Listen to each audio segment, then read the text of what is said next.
You ask Tiger to calculate. This deals with finding the midpoint between 2 points.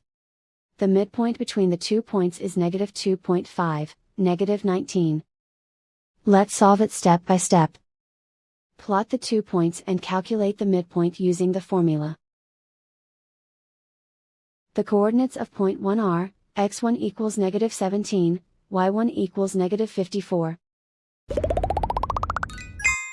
The coordinates of point 2 are, x2 equals 12, y2 equals 16.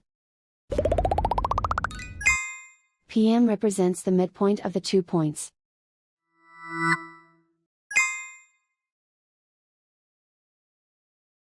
Use the x values in the midpoint formula to find the midpoints x. x1 equals -17.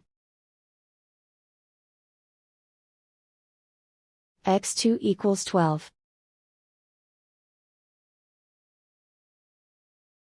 Simplify the arithmetic.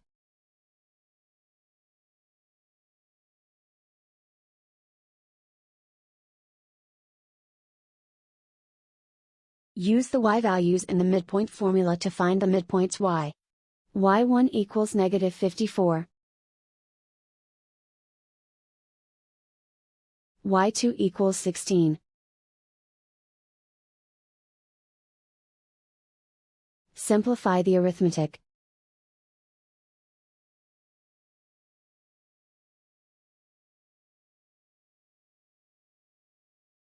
And so, the midpoint is, -2.5, -19.